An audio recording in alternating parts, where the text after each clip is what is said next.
arrived since Sunday. He says at least 150 more are headed to Portland on buses from San Antonio, Texas. I do believe that there will be more and potentially many more. Children are among the many traveling to Portland from the Democratic Republic of Congo and Angola.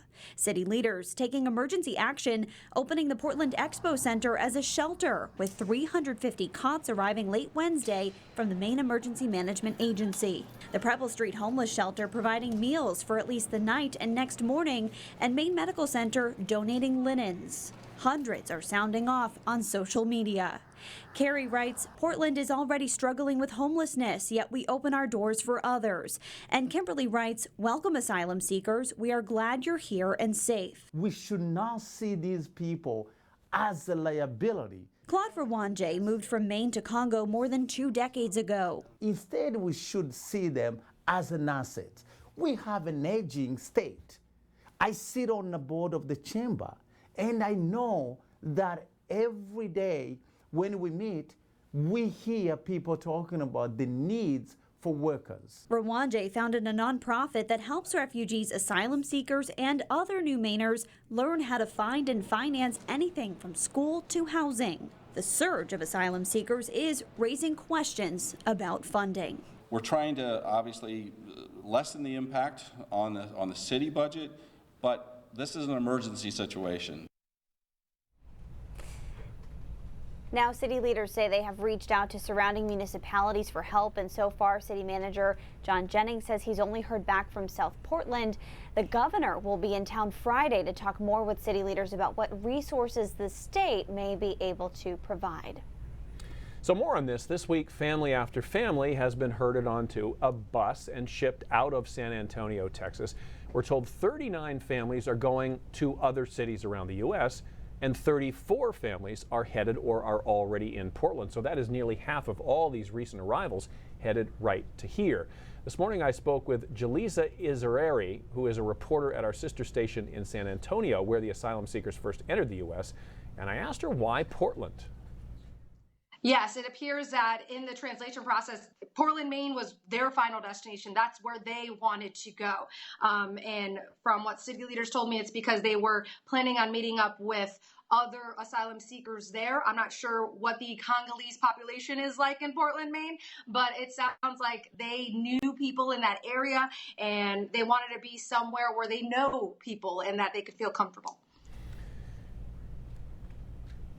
Now, first, to answer that part of the question, there are, according to Mayor Ethan Strimling of Portland, about 1,000 Congolese people living in Maine, though he wasn't quite sure how many actually lived in the city of Portland. Now, the people from the Congo and Angola speak French, and Jaleesa, the reporter, didn't know if Maine's French-speaking population had anything to do with Maine being such a popular destination for them. But she did say they almost got sent to Portland, Oregon, until the translators in Texas realized they were talking about Portland, Maine. And you can check out the full interview with Jaleesa Izareri on our website and mobile app as well. Now this, just about an hour ago, Governor Janet Mills announced she will sign the bill to legalize physician-assisted suicide. Also known as the Death with Dignity bill. The bill was passed very narrowly in both chambers of the legislature, and it's been sitting on the governor's desk for several days. Initially, she had said she was unsure if she would sign, but today she said she would. The law will allow terminal patients with less than 6 months to live to request a deadly dose of medication. The patients would also need to get a second opinion and make 3 separate requests for those drugs, 2 of them oral and 1 written. In announcing her decision today, Governor Mills also said she's adding more protections to the law by executive order to make sure it is not abused. And we've got more news coming your way, obviously, but we got to talk about the weather, too. What an amazing day it was. Keith said maybe the best day so far this year. Keith? Yeah, I think, you know, depending on what happens this year, this is like a top 10 day because it's 73 and totally sunny. I mean, it's hard to beat. And this is actually a satellite loop from this morning to now. And I did it purposefully because there's nothing happening. There's just no clouds anywhere around. You just don't see that much in June. It's more of a late fall thing where sometimes you get those blue skies all the way through. Temperatures right now have cooled a little bit along the coastline to the upper 60s, but they're right at that kind of perfect range in Lewiston, Augusta, Bangor, Millinocket, very consistent there at 75 in all of those cities. But it's Maine, so we're not going to even try to to replicate this again tomorrow. We've got a storm system here, another one here. They're going to come together just off the coastline. And if this was a snowfall forecast, it would make me a little nervous. There's a lot of moisture with this system, most of which will be offshore, but some of it will hit the coastline. So the rest of tonight obviously is fine. It's clear. Temperatures drop to the upper 40s and low 50s. We start tomorrow morning just with partly cloudy conditions, and by 11 or 1, depending on your location here, the rain starts to move in. Once it moves in, it's pretty heavy through the afternoon along the coast, with the downpours coming through 5, 6, 7, 8, 9 o'clock and not getting out of here really until around midnight. After that, Friday looks a little bit unsettled, but not nearly as rainy as Thursday night. So guys, we could be looking about an inch plus of rain there, but the weekend overall is looking pretty good. We'll talk about that, of course, in just a few. All right, Keith, thanks. Checking out some headlines now. The jury in the John Williams murder trial got to see the video of Williams' interview with state police not long after he was captured in the woods following a 4-day manhunt. Williams is accused of shooting and killing Corporal Eugene Cole, a Somerset County Sheriff's deputy, in April of last year. Several forensic scientists from the Maine State Crime Lab testified about finding Williams' DNA on a water bottle found inside Corporal Cole's truck, on the steering wheel, and the grip of a gun police found at the cabin Williams was staying at before he was caught. If Williams is convicted of murder, he could face life in prison. And we have a quick update on David Ortiz as well. Prosecutors in the Dominican Republic say witnesses and security camera footage show the attempt to kill former Red Sox star David Ortiz was carried out by 2 men on a motorcycle and 2 other groups of people in cars. And they say that indicates a new level of sophistication in the attack. 5 people have been detained so far. In a court document, Dominican prosecutors said one of the shooting suspects, Oliver Acosta, was driving a gray Hyundai Accent before he then jumped on the back of a motorcycle driven by Eddie Garcia. Meantime, Big Papi, his wife, says he was able to sit up and take a few more steps as he continues to recover at Mass General Hospital in Boston. A lot of people thinking of him. Absolutely. All right. Coming up, a surprising number of adults say they weren't taught basic money lessons by their parents. We're going to look at the numbers. And tonight, Game 7, Hannah Deneen is here to give us a preview of what she and Jess Gagne have in store later in the show. Hey guys, it doesn't get bigger or better than this in the sport of hockey. It is Game 7 of the Stanley Cup Final. Someone is taking the cup home tonight. We're live at FanFest, and coming up, we're going to tell you about the main company that's represented here.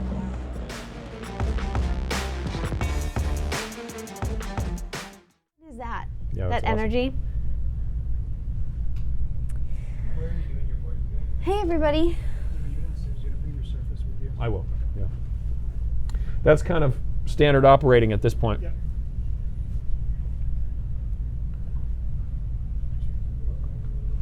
So I think we're moving to the monitor. Oh, perfect. Okay. Sweet, sweet. Trying to pull up Facebook. So who's watching the Bruins tonight? Whoops. No, I'm not calling you, Ethan.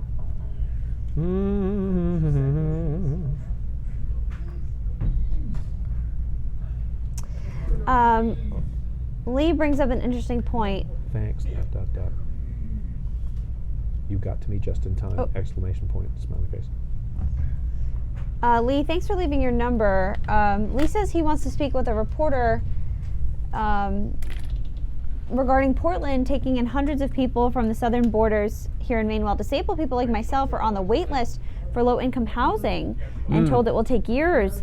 And these folks are put to the top of the list of housing without having to wait. This is something that a lot of people have been talking about today. Absolutely. Definitely some great questions there. My mom says your eyes look incredibly blue today. Who's that, me? Yeah.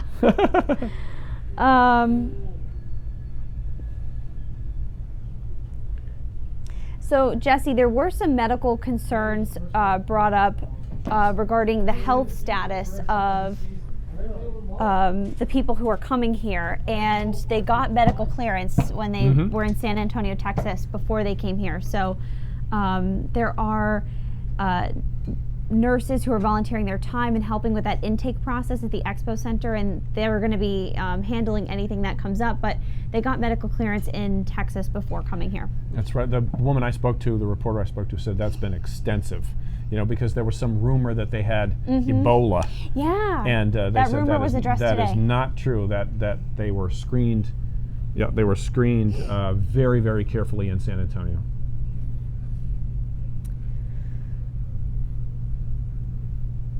I think that's just somebody panicking, throwing something out there, and it got a little traction. But It did. it's not a thing. Stand by.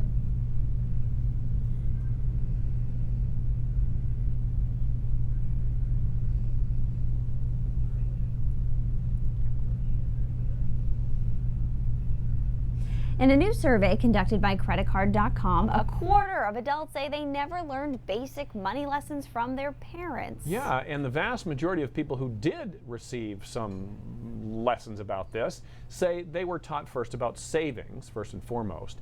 Now, the report finds that sons were more likely to learn about investing from their parents. The daughters were more likely to learn about giving. Analysts say the money lessons you teach your children today will follow them through the rest of their lives. And by now you've probably heard this a million times, but here's $1,000,001.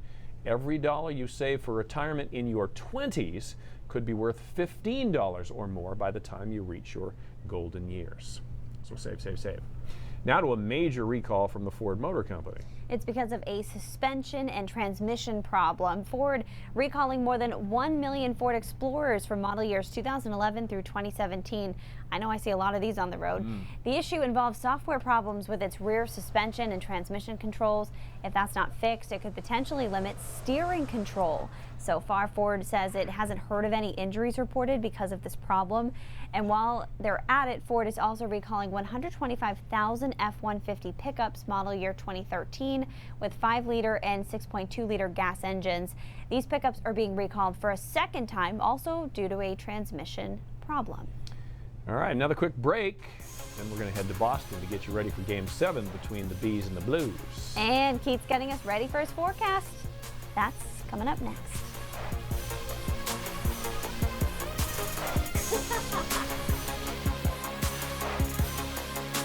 My new jersey. You got a jersey? I'll get a jersey after they win. I think that's how you do it. You're a bandwagon fan? You jump on the bandwagon? No, I gotta get water. I think it's funny when people do it.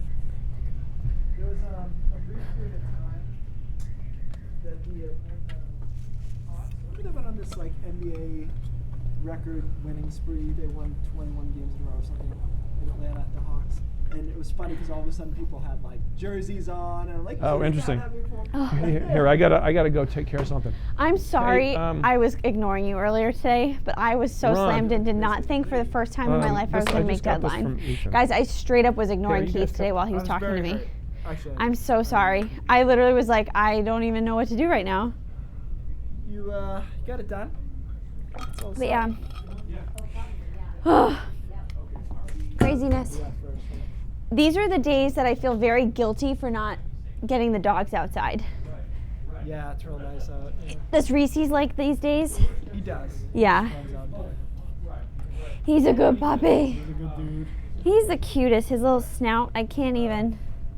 He's got a big snout like the rest of the fam. He does. He's so cute. To get the head of a Congolese, I mean, that's kind of a.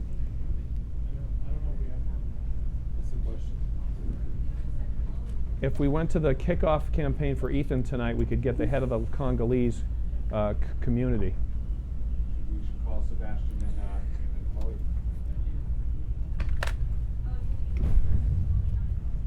Shirley joining the asylum seeker conversation. She says, "Thank you, Maine, for having a heart and compassion for our neighbors. They need help in their homeland, fleeing violence and poverty." But then on the other side, Michelle says, "So busy trying to save the world that we're forgetting to save ourselves. If we aren't taken care of and healthy, then we are in no position to rescue others." It's pretty sad all around. This is a very polarizing issue.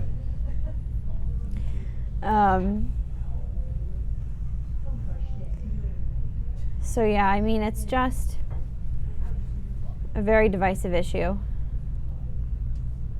I'm sorry, Facebook friends. I'm doing some other stuff here too. It's all good. We're all There is a way that you can donate money if you would like to help the efforts. There is a link at our website and mobile app. You can text the word Expo to a number that the city is using.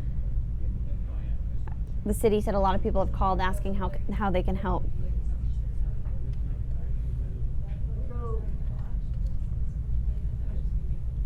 All right, so the Stanley Cup comes down to win or go home. Ooh. Game 7.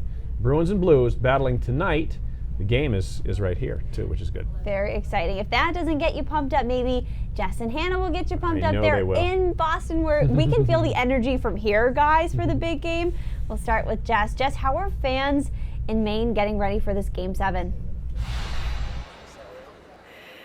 Lee and Lindsay, it does kind of feel like a holiday, doesn't it? So much buzz. Game 7, someone is walking away with the Stanley Cup tonight, and obviously fans here hope it will be the Boston Bruins. And that extends to throughout New England. Fans in Maine also getting in on the fun. And check this out. A classroom in Auburn sprouted something awesome overnight. Playoff beards. Kids in Mr. Brian Gagnon's music class at Fairview Elementary School made special beards to wear around school today to hype up their fellow classmates. They also rehearsed some songs like We Will Rock You and Let's Go Bruins. Mr. Gagnon also had a beard on, but his is not fake. He's been rocking the beard since the playoffs began in April. He says his good luck beard worked for the Bruins back in 2011, and he's hoping it'll work again this year. And he's also using the opportunity to raise money for the Dempsey Center and the Dempsey Challenge, a cause that is very near and dear to his heart. I lost my dad in 2009, and the Dempsey Challenge just was one of those. The Dempsey Center was one of those things that I actually never used the resources myself, but they asked my Camp of Rock kids to play there one year in 2011, and ever since then, Camp of Rock has played at the Dempsey Challenge, and we've always had a great time there. So we'd like to give back to the community. The best part is that if the Bruins win, the students get to decide what shape Mr. Gagnon is going to shave his beard into. And while I was there, I heard a lot of Fu Manchus thrown around. So I guess we'll have to check in with him after the game. But first, let's check in with Hannah Deneen, who's outside at FanFest with the throngs of fans. Hey, Hannah. Hey Jess, yeah, I'm at FanFest on Canal Street right outside of the Garden, and it's electric. They got the music going, all of the fans are decked out in their black and gold, and they're rowdy. I mean, there's a couple fans here too that have their blue on, but they are getting some passionate boos directed their way. And what else is really neat about FanFest is that there is a main company that's being represented here, Giffords. For the past 2 years, Giffords has been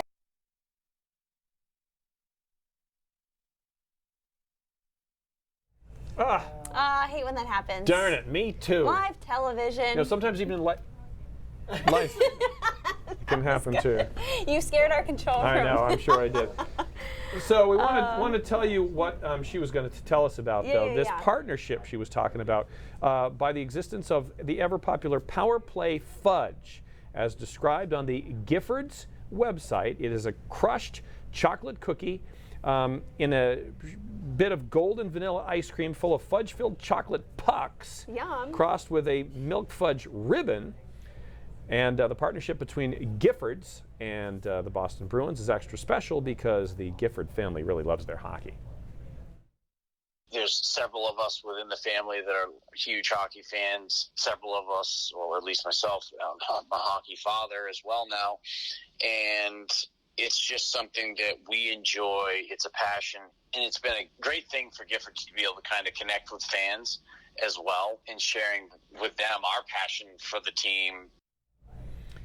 And people are really passionate about this flavor. Power Play Fudge recently became Gifford's top-selling ice cream flavor in all of New England. Sounds delicious. Yes, I think it I does. know what I'm having for dinner tonight. All right, and yeah, Hannah actually is going to talk a little bit at 5:30 about something savory. So we got the sweet, Okay, we got the sweet, covered, we and got now the we got the savory. savory. Just So gotta get that shot. When everybody Yeah. uses their cell phones, this is what happens sometimes to those live that's shots. exactly yeah, what I yeah. was thinking. I know. Let's see, I thought you were going to say we got the sweet and now we have the sour. Oh, Yeah. Deeply offended, as usual. he loves it. Today was a great day. Yeah, sure was. It was good. Beautiful. And actually a nice night for hockey. Even though it's inside, it's nicer when you know Yeah. you're not standing out there in the rain getting there. Visible satellite is clean. It was from start to finish, and we really had almost no cloud cover anywhere in the state of Maine today, and you don't say that all too often. Temperatures for highs, 76 in Sanford, 78 in Freiburg. Most of us around 73 to 75 degrees though, which was pretty much perfect. And the dew points were extremely low in the low 40s to mid 40s. So it's really, really dry out there. You know, not that 76 is ever really hot, but if you get that with a dew point around 70, it gets close to it. It's very, very warm. But when it's like this and it's dry, it's much more comfortable. All right, our next storm system is a 1-2 connection. And as I mentioned before, if this were during the winter, this kind of storm would make me nervous because it's got potential, but most of that will be offshore with this coastal low. The good news is when you're forecasting rain, people tend to be a little bit more forgiving than snowfall amounts. So we'll talk about rain amounts here in just a second. Rest of this afternoon and tonight is pleasant. Temperatures drop into the 50s and some 40s. Tomorrow morning, we're going to start partly cloudy in most spots, but southern Maine will be partly cloudy to start with. And then here comes the rain coming in around noon and then moving up the coastline through the afternoon. A couple of heavy downpours in there. Those will continue through early evening on Thursday. And again, some really good downpours in there, maybe some lightning here and there, although most of it's not convective. And then Thursday night, we start to clear out a bit. And Friday's an in-between day. We're basically trying to get this trough in Canada to the coastline. And so there'll be a couple of showers around on Friday afternoon, but also some periods of sunshine. Saturday looks good. And then Sunday, a couple of showers for Father's Day. Total rainfall amounts, which we just flashed right by that, around an inch or so along the coastline. So again, the weekend is split. I think Saturday is much nicer than Sunday. Sunday's not terrible, but there'll be some scattered showers around. Looks good on Monday. Thunderstorms, maybe strong ones on Tuesday, and then partly cloudy on Wednesday. Coastal temperatures upper 70s, could be mid 80s though inland, so it'll be relatively mild away from the ocean. Yeah, edging toward hot. Edging toward hot, which we determine is 84 degrees. Right. That's the official hot Sweating. turnover. Exactly. Thanks, All right, Keith. thanks, Keith. Hey, we're a long way from football season, but something is going on right now in Waterville, and it's getting people in the spirit with the help of a very special guest. Yeah, News Center Sean Stackhouse joins us now from the Alphon Youth and Community Center there.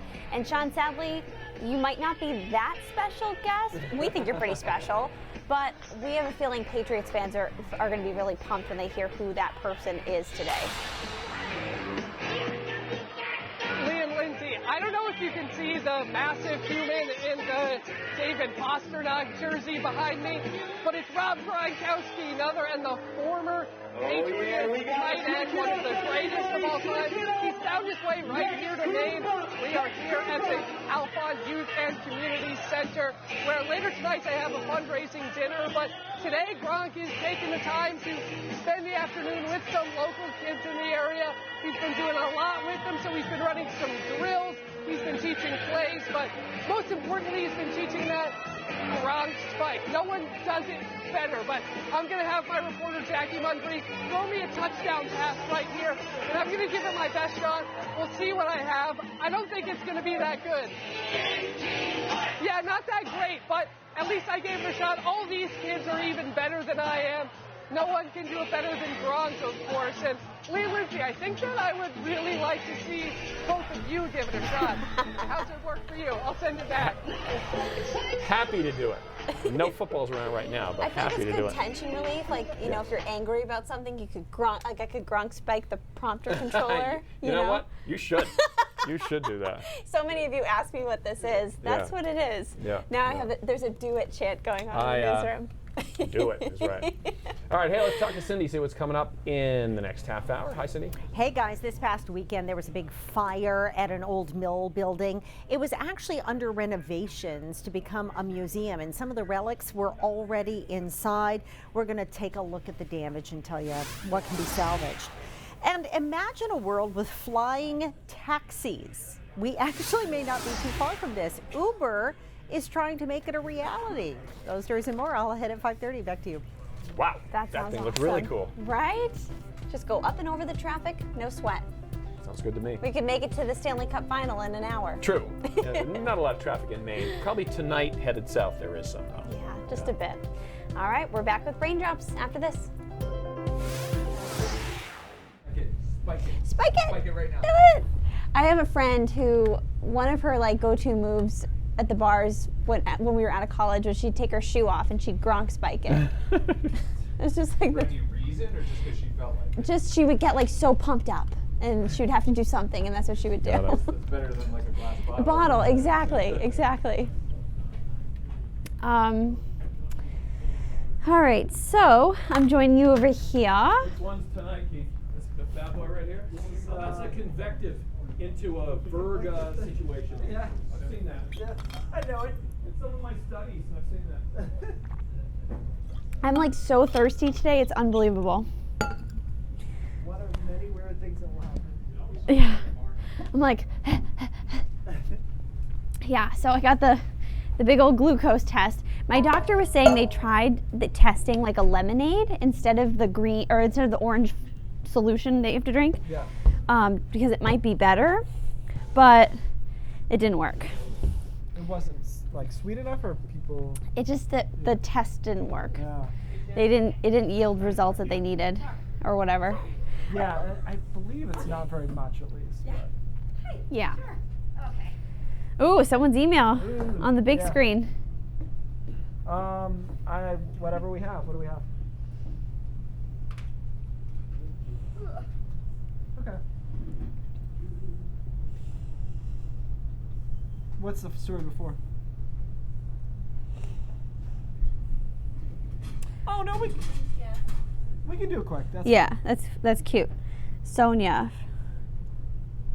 Lee Goldberg. Look at all this Goldberg. Goldberg. Up, someone's hired Lee Goldberg. Yeah, get him out of there. What camera are you on here? I think you're out on video and then it was on the handheld. Oh, okay. Okay, that was funny. No big deal, but. Hey, Michael, they're just out on video, then the handheld. Right? That's funny. Whose email is that? Shannon, how was it today? Isaac. Crazy. Good, but crazy. Yeah. You just go from like forensic scientist, chemist, warden, police officer. Stand by. Listen to his confessions, like Overstimulating. You probably need to like decompress. a drink. Yeah.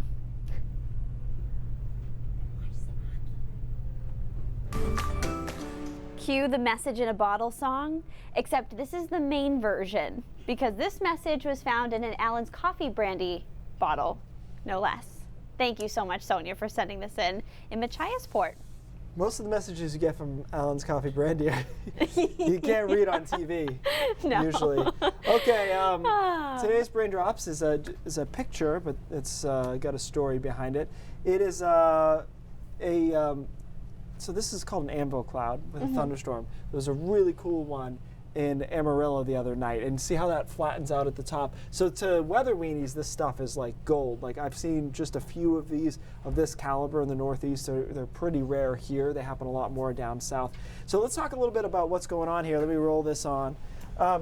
So the way that they get these classic anvil tops, these thunderstorms, is you start heating the ground, right, and you're raising the air up and up and up because it is less dense than the surrounding air. And that's how the cloud grows tall, these thunderstorms. But eventually it reaches a point near the stratosphere where it is no longer more buoyant than the air around it, and so it flattens out. And that happens all at once. So it hits a ceiling, essentially. The air cools, condenses, and this cloud forms right at the top of where the stratosphere meets the troposphere. So basically, it's the cap of the storm. Now, really, really nasty thunderstorms that sometimes happen in the plains will have what's called an overshooting top, which means this air is rising so violently that it pops the top of the cap and there's a little cloud on top of it. And when you see that, it usually means it's super gnarly. And there's a picture of an overshooting top taken from space.